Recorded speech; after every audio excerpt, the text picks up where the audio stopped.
నమస్కారం అండి. SB news 9550 కి స్వాగతం సుస్వాగతం. ఏ రోజు వార్త ఆ రోజు మనకు అప్డేట్ కావాలంటే ఎస్బీ న్యూస్ 9550 ఛానల్ ను మీరు సబ్స్క్రైబ్ చేసుకుంటే ప్రతి రోజు వార్త మీకు అప్డేట్ గా ఉంటుంది.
ఈరోజు మెడికల్ కాలేజీల ప్రైవేటీకరణం చేయడం మానుకోవాలనేటటువంటి ఉద్దేశంతో రాష్ట్రంలో ఉండేటటువంటి 175 నియోజకవర్గాల్లో కూడా వైసీపీ పెద్ద ఎత్తున ర్యాలీలు చేపట్టడం జరిగింది. మా నాయకుడు జగన్మోహన్ రెడ్డి పిలుపు మేరకు 1,000,000 సంతకాల ఉద్యమం పూర్తయిన తర్వాత 1,000,000 సంతకాలు కూడా ఏ వీధిలోకి పోయినా కూడా ప్రజలు స్వచ్ఛందంగా పెట్టడం జరుగుతుంది.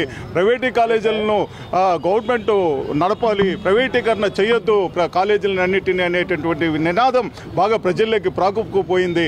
కాబట్టి ఈ ఉద్యమం ఇంతటితో ఆగదు. ఇది పూర్తిగా ఈ ప్రైవేటీ కాలేజీలను వెంటనే ప్రైవేటీకరణ కాలేజీలను అన్నిటిని కూడా ఏ నారాయణకో ఏలే అపోలో వాళ్ళకో దారాదత్తం చేయడం వెంటనే మానుకోవాలి. ఇదంతా కూడా కేవలం పేద ప్రజల కోసం ఈ కాలేజీలను జగన్మోహన్ రెడ్డి గారు అయితేనేమి, రాజశేఖర రెడ్డి గారు అయితేనేమి ఈ పేదవాళ్ళ కోసము, పేద విద్యార్థుల కోసము వీటిని నిర్మించడం జరిగింది. ఎవరు ఏ రాష్ట్రంలో చేయని విధంగా 17 మెడికల్ కాలేజీలు మన రాష్ట్రంలో ప్రతి పార్లమెంటు నియోజకవర్గంలో ఏర్పాటు చేశారంటే అది ఎంత గొప్ప విషయమో చూడండి.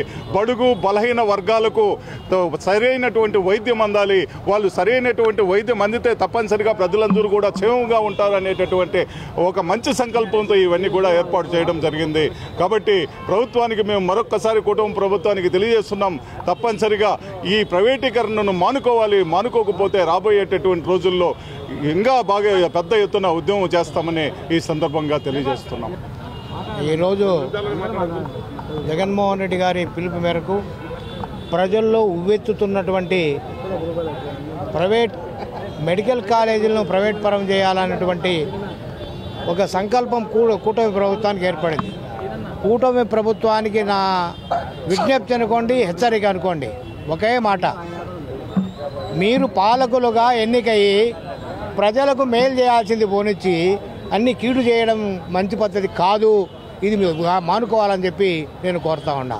దాని ప్రధానమైనటువంటి అంశం ఏంటంటే విద్యని వైద్యాన్ని ఖచ్చితంగా ప్రజలకు మేలు చేసే పద్ధతిలో వాళ్లకు అనువుగా అందే పద్ధతిలో కార్యక్రమాలు నిర్వహించాలి. కానీ ఈ విధంగా వ్యాపారం చేసుకున్నామనేటువంటి కూటమి పాలకులకు వైసీపీ ప్రభుత్వం తరఫుగా హెచ్చరిక చేస్తున్నామని. ప్రభుత్వ రంగ సంస్థలు అంతరించిపోయే సమయంలో జగన్మోహన్ రెడ్డి గారు వచ్చిన తర్వాత ప్రభుత్వ పాఠశాలలు కానీ ప్రభుత్వ రంగాల్లో పాలకేంద్రాలు కానీ అన్నీ కూడా ప్రోత్సహించి ముందుకు తీసుకొస్తున్నటువంటి తరుణంలో అదేవిధంగా ప్రతి జిల్లా హెడ్ క్వార్టర్లో ఒక మెడికల్ కాలేజ్ ఉండాలని చెప్పి జగన్మోహన్ రెడ్డి గారు ప్రభుత్వ మెడికల్ కాలేజ్ ఉండాలని చెప్పి తీసుకురావడం జరిగింది.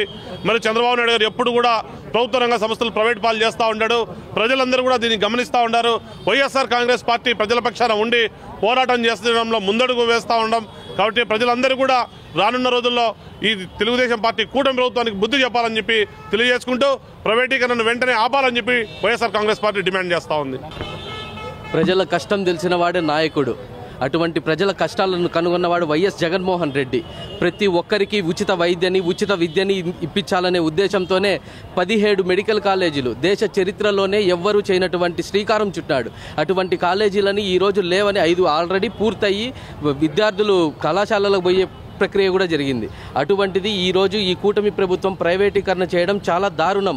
దానికి సంకేతంగానే ఈరోజు ప్రజా ఉద్యమం కడపలో అత్యంత భారీగా కొన్ని వేల మంది జనసందోహంతో ఈరోజు ప్రజా ఉద్యమంతో ఆర్డీఓ కార్యాలయంలో వచ్చి రిప్రజెంటేషన్ ఇవ్వడం జరిగింది. ఇటువంటి పోరాటాలు ఈ ప్రభుత్వంపై ఎప్పటికీ ఆగవు. ఈ చేతగాని ప్రభుత్వం చేస్తున్న చర్యలకు పేద ప్రజలు అన్యాయంగా బలవుతున్నారు. ఆరోగ్యశ్రీ ప్రతి ఒక్క వ్యక్తికి 25 లక్షలు కేటాయించాలని ఈ పత్రికాముఖంగా మేము డిమాండ్ చేస్తున్నాం. ఎందుకంటే ఆరోగ్యశ్రీ పుట్టిందే ఆంధ్ర రాష్ట్రంలో దివంగత మహానేత వైఎస్ రాజశేఖర్ గారు సృష్టించిన అద్భుతమైన పథకం. దాన్ని ఆదర్శంగా తీసుకొని జగన్మోహన్ రెడ్డి గారు 1400 పథకాలకు వైద్య సేవలకు దాంట్లో చేర్చడం జరిగింది. ఆ జాబితాలో ఇప్పుడు ఆరోగ్యశ్రీని కేవలం 2.5 లక్షలకు పరిమితం చేసి అందులో హాస్పిటల్లో ఎవరన్నా వైద్యం చేస్తే వాళ్ళకి బిల్లులు రానికుండా చేస్తున్న ఘనత ఈ కూటమి ప్రభుత్వానికి. ఇటువంటి చెత్త ప్రభుత్వంపై మనం పోరాటాలు చేయాల్సిన పరిస్థితి ఖచ్చితంగా ఉంది. ప్రతి ఒక్కరూ తిరగబడాల్సిన అవసరం ఉంది. ఈ కూటమి ప్రభుత్వానికి కాలం చెల్లిందని యువజన విభాగం తరపున నేను తెలియజేసుకుంటున్నాను.